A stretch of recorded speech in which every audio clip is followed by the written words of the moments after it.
Emma's last normal day.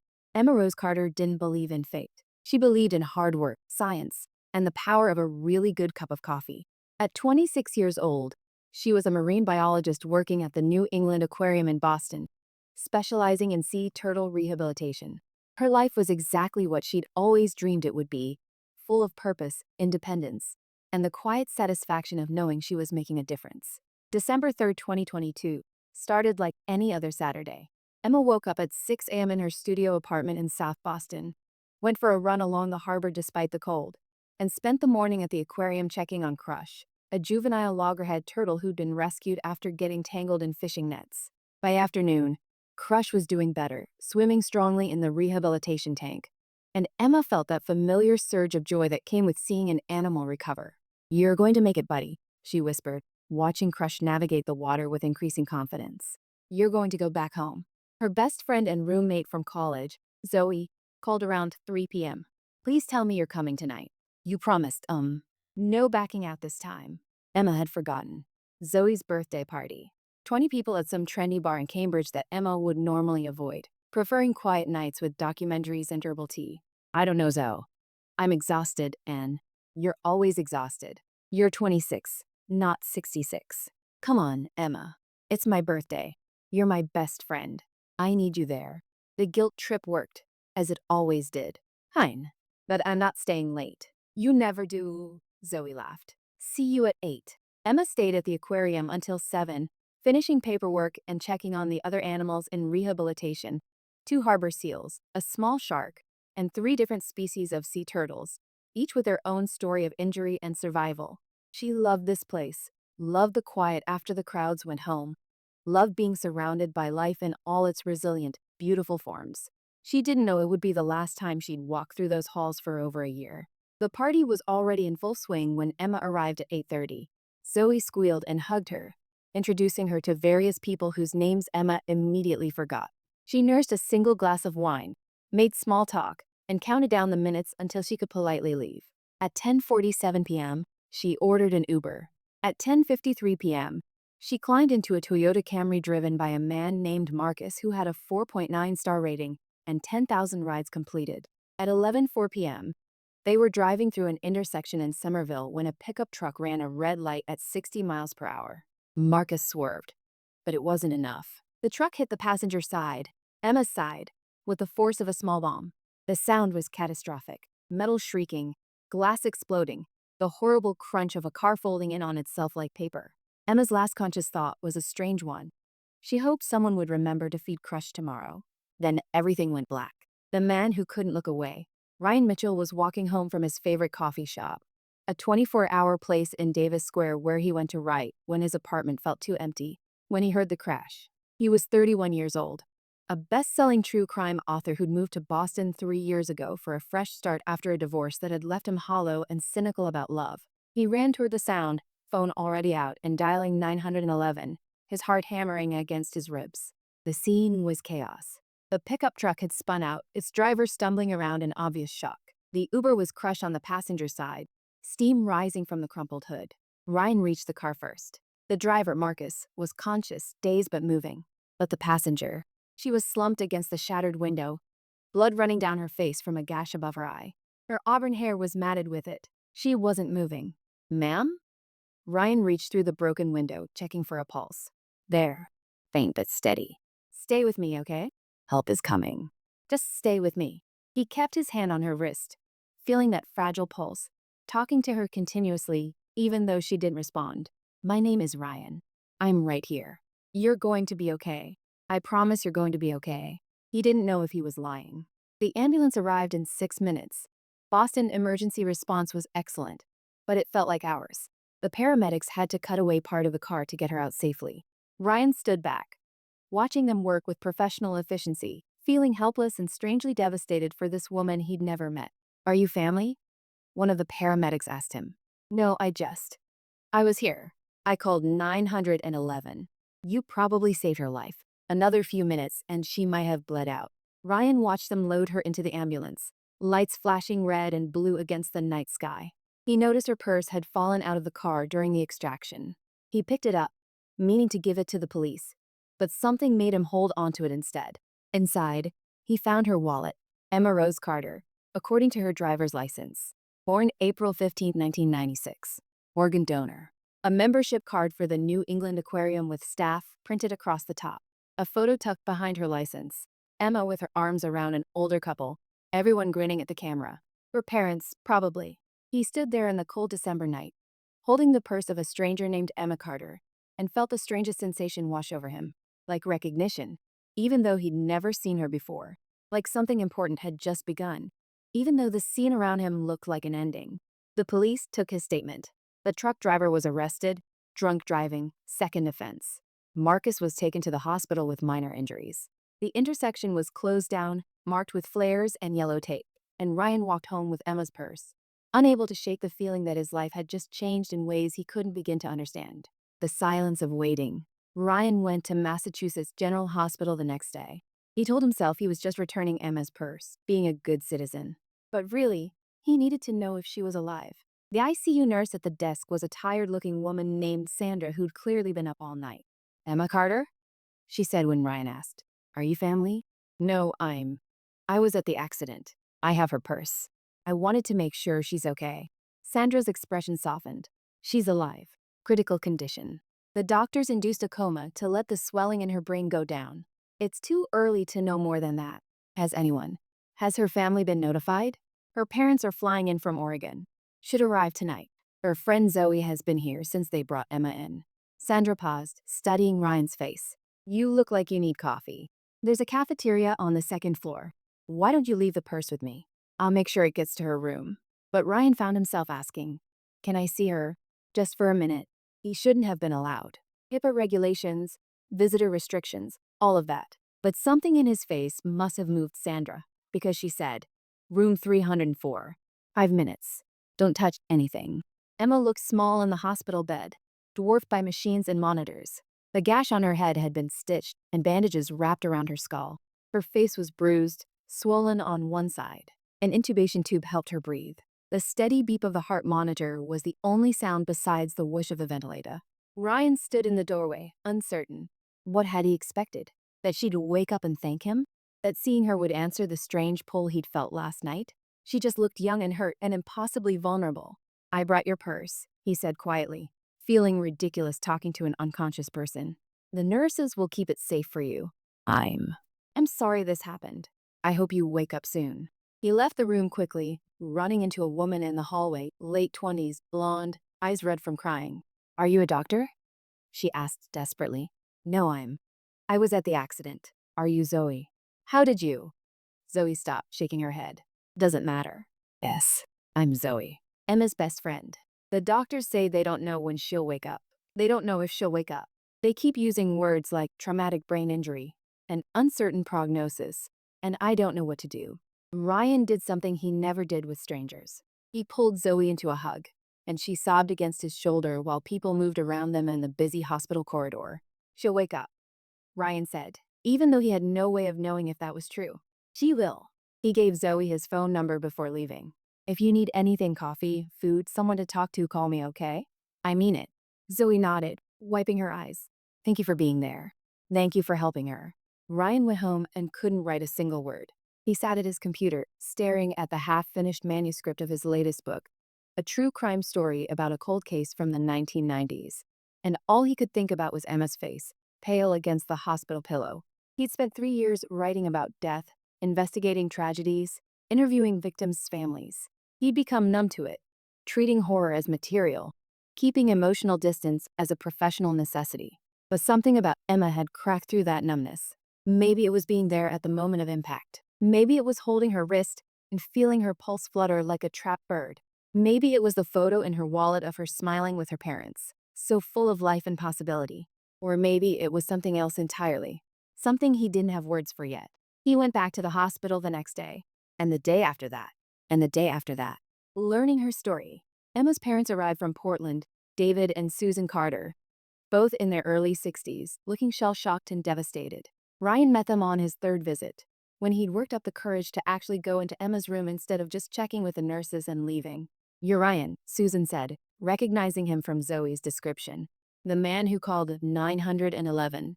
"Yes, ma'am." David shook his hand firmly. The doctor said if you hadn't responded so quickly, if the paramedics had arrived even a few minutes later. Thank you.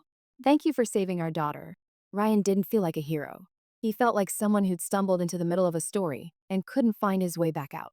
Over coffee in the hospital cafeteria, the Carters told him about Emma, how she'd always loved the ocean, even growing up in landlocked Oregon, how she'd worked 3 jobs to pay for college, determined to become a marine biologist, how she'd gotten her dream position at the New England Aquarium right after graduate school, how she called them every Sunday without fail, sending photos of sea turtles and telling stories about the animals she was helping save. She has the biggest heart, Susan said, tears running down her face. She rescues spiders instead of killing them. She volunteers at an animal shelter on her days off. She sends money to her younger brother to help with his college expenses even though she's barely making ends meet herself. She's good. She's so good. And this isn't fair. Ryan listened to them paint a picture of Emma, not the unconscious woman in room 304, but the vibrant person she'd been before the accident. He learned she was vegetarian, that she loved old movies, that she was terrible at cooking but made the best chocolate chip cookies.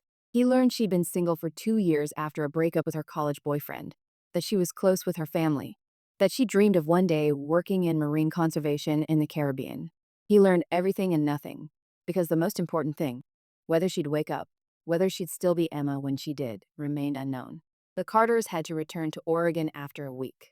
Money was tight, and David couldn't take more time off work. They left reluctantly, guilt-stricken, promising to come back the moment anything changed. Zoe visited when she could, but she had a demanding job at a tech startup and couldn't be there every day. So Ryan became the constant presence in Emma's room. The routine. Ryan established a routine without meaning to. He'd arrive at the hospital around 2 p.m. After spending the morning attempting to write.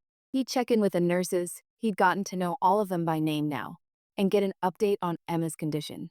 Then he'd settle into the chair beside her bed and just be there. At first, he didn't talk much. He'd sit in silence, reading or working on his laptop, just keeping her company. But after a week, the silence felt wrong. The nurses had told him that coma patients might be able to hear, that familiar voices could help with recovery. So Ryan started talking to her. He told her about his day, about the book he was working on, about the weather outside. He described the view from her window, the Charles River in the distance, the city skyline, the way the light changed throughout the day. He read to her from the newspaper, figuring she'd want to know what was happening in the world. Then, hesitantly, he started reading books aloud. He began with the book on her bedside table at home. Zoe had brought some of Emma's belongings, which turned out to be a novel about a woman who swam with sharks. Ryan read it cover to cover over the course of a week, doing different voices for the characters, getting invested in the plot. When he finished, he asked Zoe what else Emma liked to read. Zoe brought him a stack: marine biology textbooks, poetry by Mary Oliver, novels by Barbara Kingsolver, memoirs by ocean explorers. Ryan read all of it. He told Emma about the sea turtles at the aquarium. He called her workplace and spoken to her supervisor, a kind man named Tom who was devastated about the accident.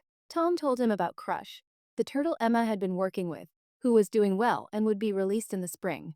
Crush is swimming like a champion, Ryan told Emma, watching her still face for any sign of response. Tom says you'd be proud of him. He's going to make it, Emma. Because of you. He brought flowers every week, different kinds, trying to figure out what she liked. Roses felt too formal, carnations too cheap. He settled on wildflowers, cheerful and unpretentious, the kind of thing he imagined Emma would appreciate. The nurses started calling him Emma's boyfriend, and Ryan stopped correcting them after a while. It was easier than explaining he was a stranger who couldn't seem to walk away. The writer and the sleeping woman, Ryan's agent Monica, called him after 6 weeks of missed deadlines. Where's the manuscript, Ryan? The publisher is getting antsy. You promised them a draft by January. I know. I'm sorry. I've been dealing with something. What kind of something? Are you okay? Ryan looked at Emma, at the machines keeping her alive, at the holiday decorations the nurses had hung around her room, even though she couldn't see them. I don't know how to explain it, he said quietly.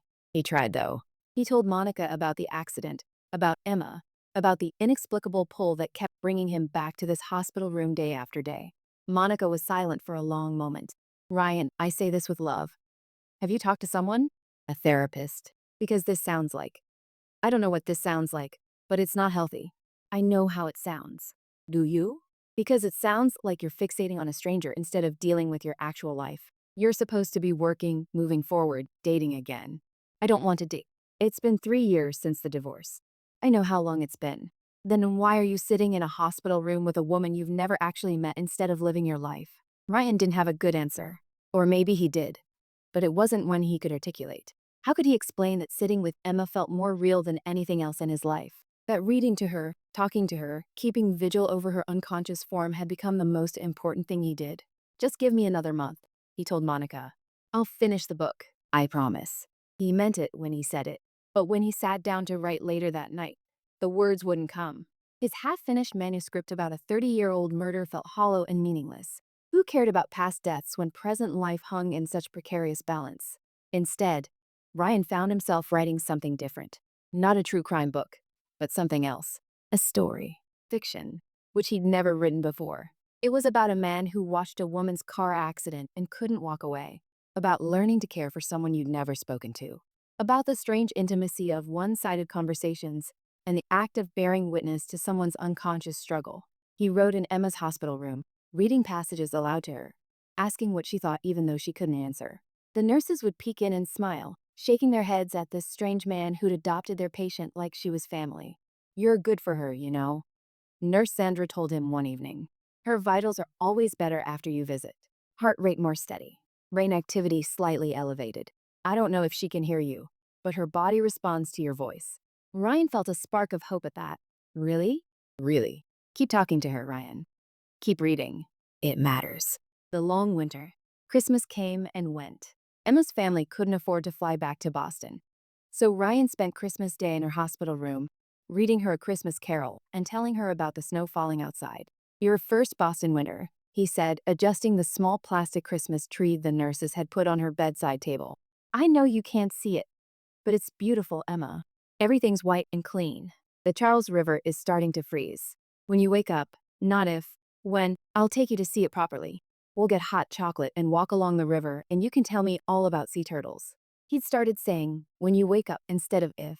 It felt important to believe it, even when the doctor's updates remained grim.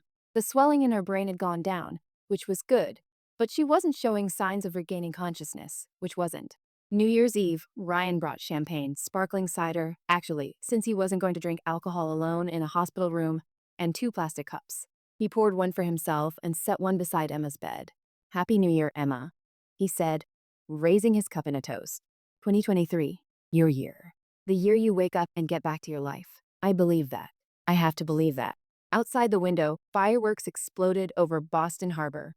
Ryan watched them reflect off the buildings, brief flowers of color blooming and fading against the winter sky. He thought about the past 2 months, about how completely his life had reoriented around this unconscious woman. His friends thought he was crazy. His agent thought he was having a breakdown. His ex-wife, who he'd run into at a bookstore right before Christmas, had looked at him with pity and concern when he tried to explain. You always did this, Lauren had said. Threw yourself completely into things. A new book, a new case. And now, this. Ryan, you can't save everyone. I'm not trying to save her. I'm just not leaving her alone. Why? Why her? You don't even know her. He'd thought about that question constantly. Why Emma? Why was this stranger's life and recovery more important to him than his own career, his own relationships, his own forward momentum? The only answer he could come up with was that bearing witness to Emma's struggle made him feel alive in a way he hadn't felt in years. Since the divorce, maybe longer, he'd been going through the motions of living, writing books, attending events, maintaining friendships, but feeling numb underneath it all, disconnected, like he was watching his life from outside himself. But sitting with Emma, reading to her, hoping for her, fighting for her recovery alongside nurses and doctors who'd become his friends, that felt real, that felt like it mattered. I don't know why. He'd finally told Lauren, I just know I can't leave. Lauren had hugged him, and he'd felt her sadness for him. She thought he was broken, using a stranger's tragedy to avoid dealing with his own life. Maybe she was right, or maybe she was wrong. Ryan didn't know anymore. Signs of life. January crawled by. Emma's condition remained stable but unchanged. The doctor started talking about long-term care facilities, about what would happen if she didn't wake up in the next few months. Ryan attended these meetings with Emma's parents via phone, all of them clinging to hope that felt increasingly fragile. Then, in early February, 3 months after the accident, something changed. Ryan was reading to Emma from a book about coral reef conservation when he noticed her fingers twitch. Just a tiny movement, barely perceptible, but definitely there.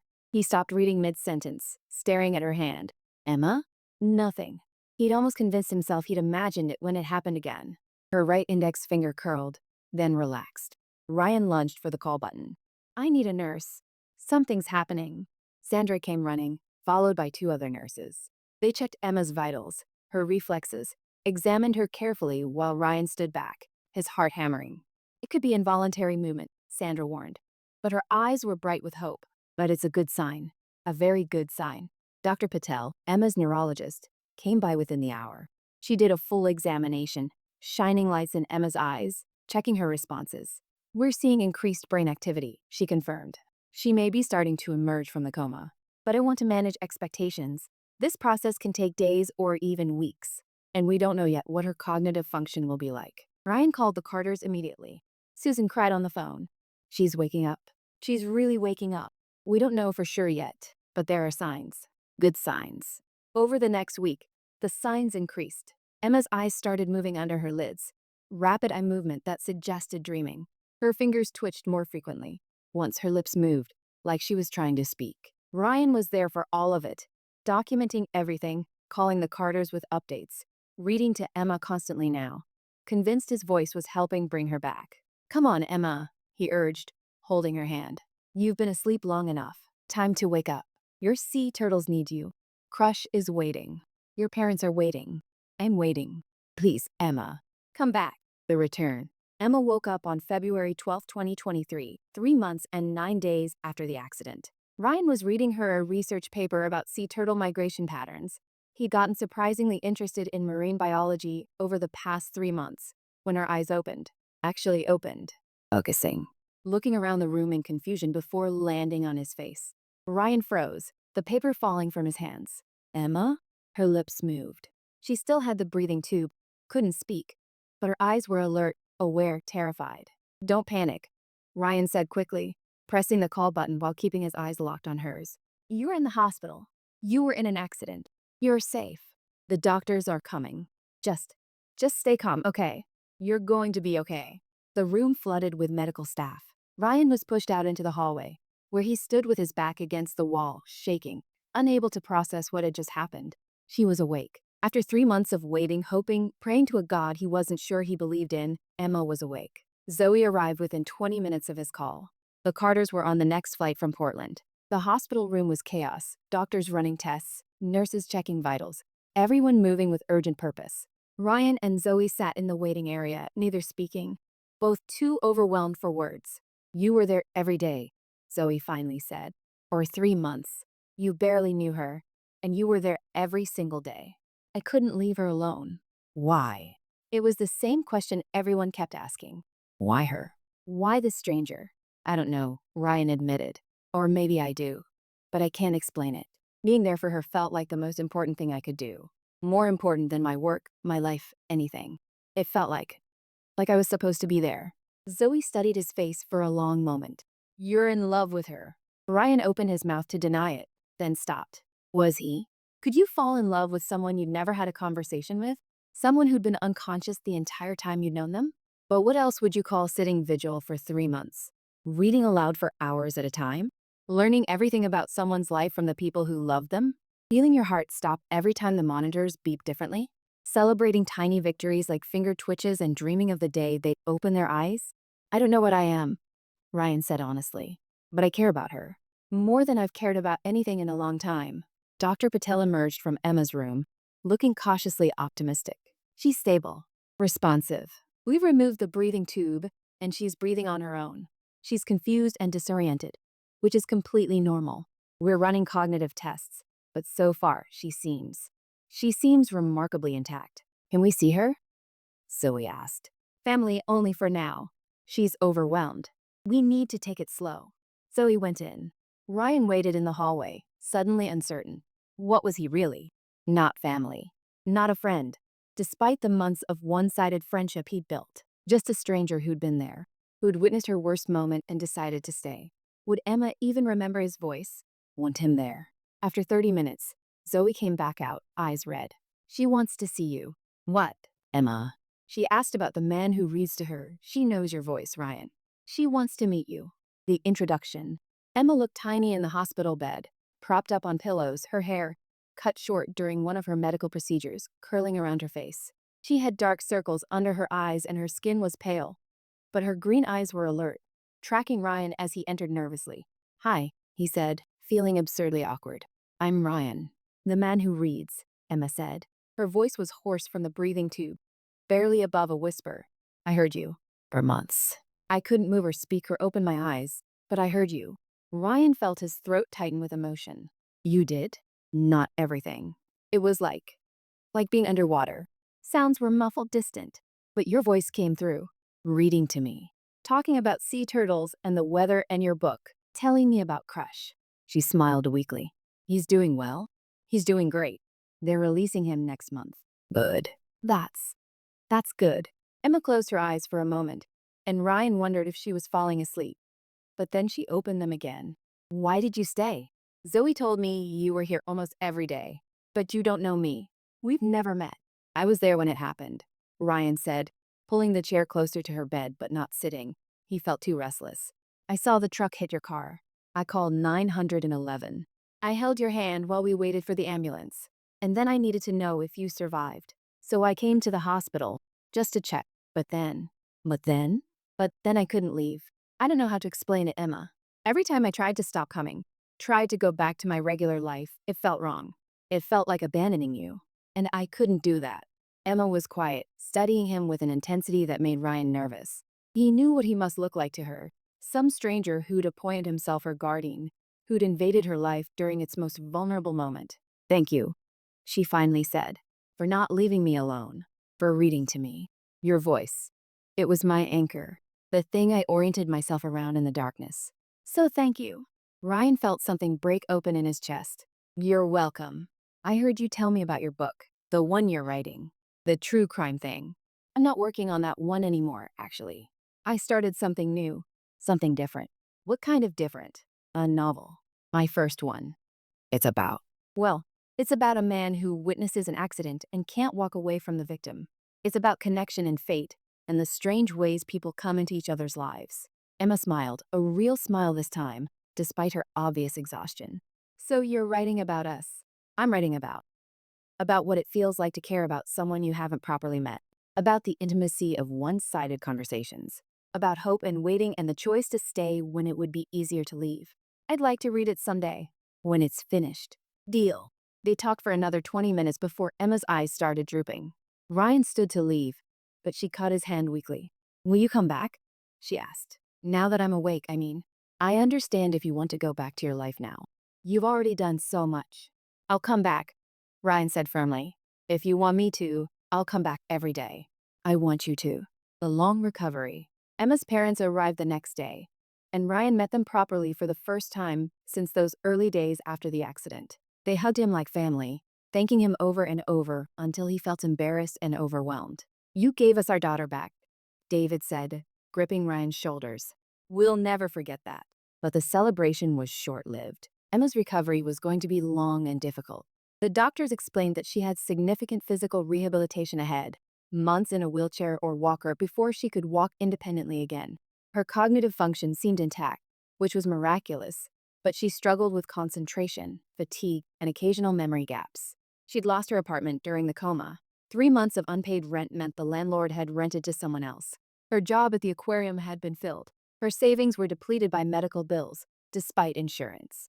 She had nothing to go back to except a storage unit full of belongings and the support of people who loved her. She can come live with us in Oregon, Susan told Ryan over coffee in the hospital cafeteria. Emma's parents had been in Boston for 3 days, trying to figure out the logistics of her recovery. We want her home, where we can take care of her. But when they suggested it to Emma, she'd cried. I don't want to leave Boston. This is my home. My life is here, my work, my friends, everything I've built. But honey, you need help. Months of help. What can you possibly? I'll figure it out, Emma said stubbornly. I didn't survive 3 months in a coma just to give up on my life. Ryan made a decision that night. He called his landlord and negotiated breaking his lease early. Then he found a 2-bedroom apartment in Brookline, ground floor for wheelchair accessibility, near a park, close to the rehabilitation center where Emma would be doing physical therapy. He didn't tell anyone what he was planning. He just did it. When Emma was released from the hospital 2 weeks later, Ryan was waiting with Zoe and a wheelchair. "I have something to show you," he said. He took her to the new apartment, empty except for a bed in each bedroom and a couch in the living room. "It's a two-bedroom," he explained nervously. "Your room is bigger, has its own bathroom. The building has a ramp, elevator, all the accessibility features you'll need during recovery. And there's a park across the street where we can walk, or, well, where I can walk and push your wheelchair until you're ready to walk yourself." Emma stared at him from the wheelchair, speechless. "This is crazy," Zoe breathed. "I know it's a lot," Ryan said quickly. "And there's no pressure, no expectations. Separate bedrooms, completely platonic. I'll be your roommate. Help with whatever you need during recovery. When you're back on your feet, you can move out, find your own place. But for now, you need help, and I'm offering. No strings attached." "Ryan," Emma said, and he couldn't read her expression. You can't rearrange your entire life for me. I already have. The past 3 months, my life has been rearranged around you anyway. This just makes it official." "But why?" "We barely know each other. Then we'll get to know each other properly this time, with you actually conscious and able to respond." Emma looked at Zoe, who shrugged helplessly. "He's been doing this for 3 months, I don't think he's going to stop now." "Your parents can stay here too while they're in town," Ryan added. "The couch pulls out, and when they go back to Oregon, you won't be alone. I'll be here. Every day, every night, whatever you need." Emma's eyes filled with tears. "This is the craziest, most generous, most insane thing anyone has ever done for me. Is that a yes?" "It's a yes. God help us both. It's a yes." The first month, living with Emma was both harder and easier than Ryan had expected. Harder because her recovery was brutal to witness. The physical therapy sessions left her exhausted and in pain. She struggled with basic tasks. Getting dressed, showering, even just standing up from a chair required tremendous effort. She had nightmares about the accident, waking up screaming some nights, disoriented and terrified. Ryan learned to navigate those moments, sitting beside her bed, talking her through the panic, reminding her she was safe. He learned her medication schedule, her physical therapy exercises, the subtle signs that she was overdoing it and needed rest. But it was also easier than expected because Emma was funny. Even in pain, even frustrated with her body's limitations, she made jokes. Self-deprecating humor about her wheelchair, terrible puns about physical therapy, sarcastic commentary on the cooking shows they watched together in the evenings. "I'm like a baby learning to walk again," she said one afternoon, struggling to take 3 steps with a walker. "Except babies are cuter and people don't feel awkward watching them fail." "You're not failing. You're recovering." "There's a difference." "Is there?" "Because from here it feels pretty similar." But she kept trying. Every day, pushing herself, celebrating tiny victories. 5 steps instead of 3, standing for 2 minutes instead of 1. Cooking dinner for the first time, even though it took her an hour, and she had to sit down 3 times. They fell into a routine. Ryan would make breakfast. He'd learned Emma liked scrambled eggs and toast, orange juice, not coffee. Emma would do her morning exercises on the living room floor while Ryan worked on his novel. Afternoons were for physical therapy, either at the center or at home with a visiting therapist. Evenings were for cooking together, watching documentaries about the ocean, talking. They talked constantly. Ryan learned that Emma had wanted to be a marine biologist since she was 6 years old and saw a sea turtle at an aquarium. That she'd grown up in a small town in Oregon and always felt like an outsider because she was more interested in books and parties. That her father had worked 3 jobs to help pay for her education. That she'd been heartbroken when her college relationship ended but grateful for it now, because moving to Boston had been the best decision of her life. Emma learned that Ryan had wanted to be a lawyer like his father but had rebelled by becoming a writer instead.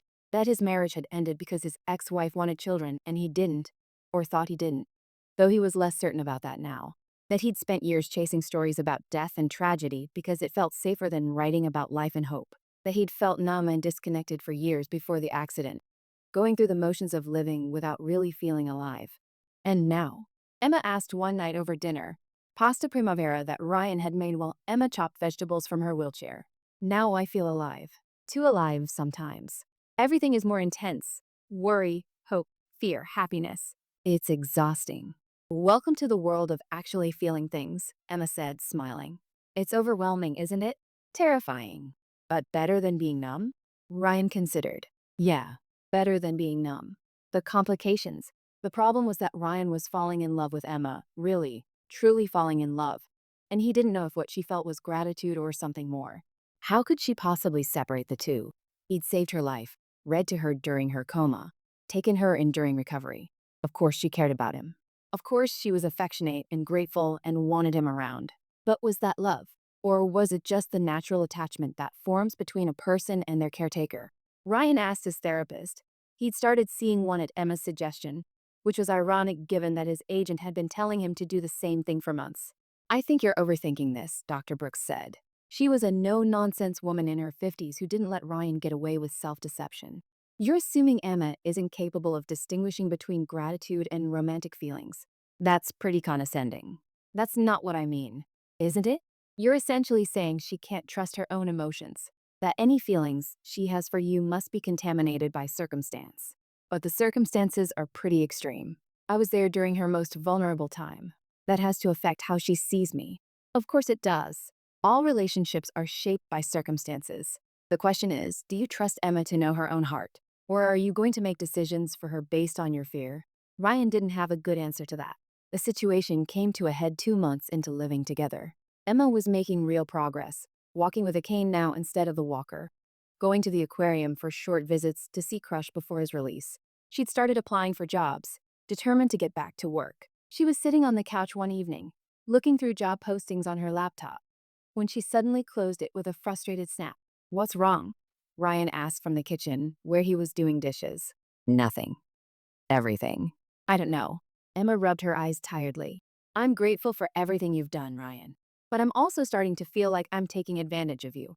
Like I'm this charity case you've taken on. You're not a charity case." "Then what am I?" "Because we're living together. We spend all our time together. But we're not. We're not anything. We're roommates, friends, survivor and witness. I don't know what we are, and it's driving me crazy." Ryan put down the dish towel and came to sit beside her. "What do you want us to be?" Emma laughed, but it sounded sad. "That's the problem. I don't know if I'm allowed to want anything. You've already given me so much. How can I possibly ask for more? You can ask for anything." "Always." "Okay. Then I'm asking, why did you really do all this? The hospital visits, the reading, moving to a new apartment, taking care of me for months. Why, Ryan? And please don't say it's because you couldn't leave me alone. I need a real answer." Ryan took a deep breath. This was it. The moment of truth he'd been avoiding for months. "I did it because I'm in love with you," he said simply. "I fell in love with you while you were unconscious, which is probably crazy and definitely inappropriate. I fell in love with who you were through the stories your parents and Zoe told me. I fell in love with your resilience, the way you fought to wake up. I fell in love with your sense of humor, your determination, your kindness. I'm in love with you, Emma. I have been for months. And I didn't tell you because I didn't want you to feel obligated. Didn't want you to think you had to return my feelings out of gratitude. But you asked for the truth, so there it is." Emma stared at him, her expression unreadable. "You love me." "Yes." "You love me, and you didn't say anything?" "I didn't want to pressure you." "Ryan, you idiot." But Emma was smiling now, tears streaming down her face. "I've been in love with you for months too. I fell in love with your voice in the darkness. I fell in love with you taking care of me. I fell in love with the way you make terrible jokes while cooking and read boring marine biology papers like they're fascinating. I'm in love with you, and I've been terrified to say anything because I thought maybe you were just being kind, just helping out someone you felt responsible for." "You love me?" "I love you. How could I not love you?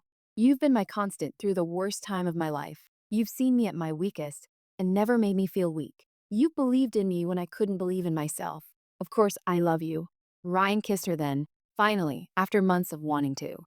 And Emma kissed him back, her hands tangling in his hair. Both of them crying and laughing at the absurdity and beauty of it all. Building a life, everything changed and nothing changed after they admitted their feelings. They were still roommates, but now Ryan's goodnight kisses lingered. They still had separate bedrooms, but they fell asleep on the couch together more often than not. Emma's head on Ryan's shoulder while some nature documentary played in the background. Emma's recovery continued. 3 months after waking up, she could walk without the cane on good days.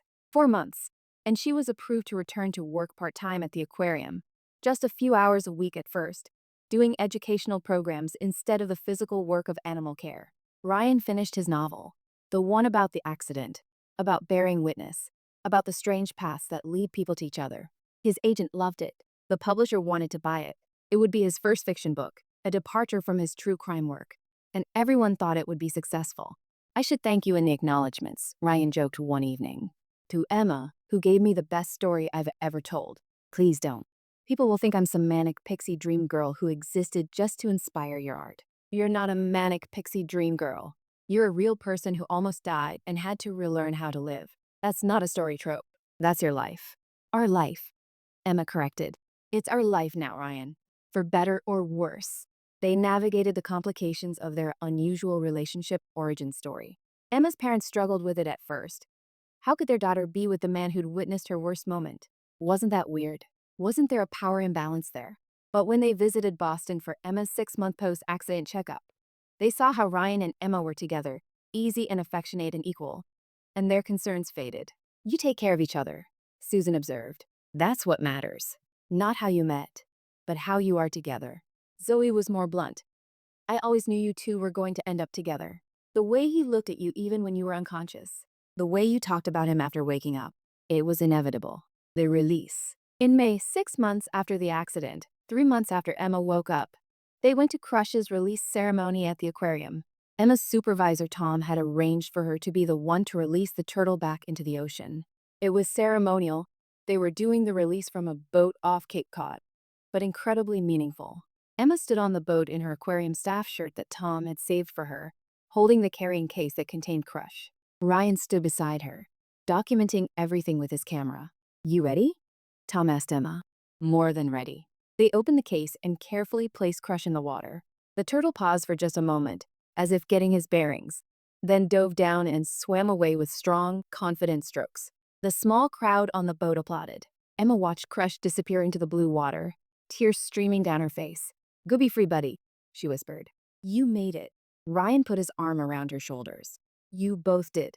That night, back in their apartment, Emma asked Ryan something she'd been thinking about for weeks. What happens now? What do you mean? I mean, I'm getting better. Really better. I can work again. I'm looking at apartments I can afford. Eventually, soon, probably, I won't need a roommate taking care of me anymore. And we said this arrangement was temporary, until I got back on my feet. Ryan felt his stomach drop. Are you saying you want to move out? I'm saying I don't know what the plan is. We're together. But we're also still living in this strange arrangement that started out of necessity. I don't know what the next step is supposed to be. Ryan took her hands. The next step is whatever we want it to be. There's no rule book for relationships that started with comas and emergency rooms. We make it up as we go. What do you want? Honestly, I want you to stay. Not because you need help or because I'm taking care of you, but because I love waking up to you making terrible jokes over breakfast. I love reading on the couch while you grade aquarium education materials. I love this life we've built together.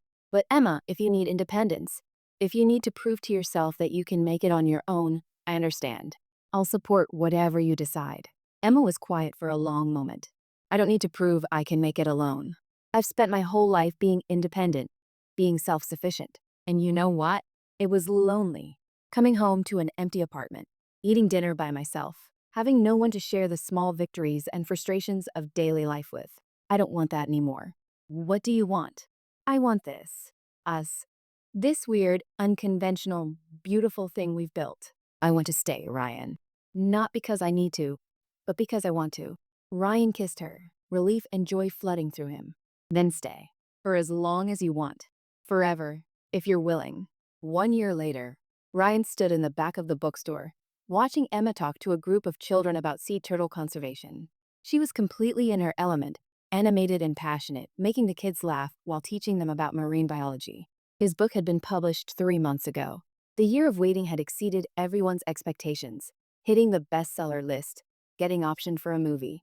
But the success felt secondary to the real achievement. He'd written something true and honest about hope and recovery and the power of choosing to stay. Emma finished her presentation and the kids dispersed, some buying books, others just wanting to talk to her more about turtles. Ryan waited patiently, remembering a version of Emma who couldn't walk, couldn't feed herself, couldn't do any of this. She caught his eye across the bookstore and smiled, that same smile that had made him fall in love with her voice before he'd ever seen her awake. Later, walking home through Boston's spring streets, Emma leaned into Ryan's side. Thank you for today. for setting up that presentation. The kids loved it. You're a natural teacher. You should do more of those. Maybe.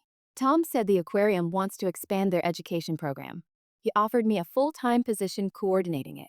Are you going to take it? I think so. It's different from what I did before, but in a good way. Sometimes the accident redirects us toward where we're supposed to be. Ryan thought about that, about how a terrible tragedy had somehow led them both to this moment. Walking hand in hand through the city, they'd both learned to call home. I love you, he said simply. I love you too. Even though you're still kind of crazy for sitting in a hospital room with a stranger for 3 months. Best decision I ever made. Second best, Emma corrected. The best was asking me out after I woke up. I didn't ask you out. We just started living together. Unconventional as always. They walked in comfortable silence for a while, passing the hospital where they'd spent so many months, where their story had really begun. Ryan? Emma said as they turned onto their street. Yeah? Thank you. For staying. For all of it. For seeing me when I couldn't even see myself. Ryan stopped walking and turned to face her fully, cupping her face in his hands. Emma, you saved me just as much as I helped you. Maybe more. Before you, I was sleepwalking through life, writing about death because I'd forgotten how to write about living. You woke me up. You taught me what it means to really show up for someone, to build something real instead of always running. So thank you for letting me stay, for coming back to us, for building this life with me. Emma kissed him then, there on the sidewalk in front of their apartment building. And Ryan thought about all the moments that had led them here. The accident that should have been an ending but became a beginning. The long months of waiting and hoping. The slow, difficult work of recovery. The choice, made again and again, to stay and build and love. It wasn't a perfect story. Real life never was. But it was theirs, complicated and beautiful and real. And that was more than enough. Teach E end.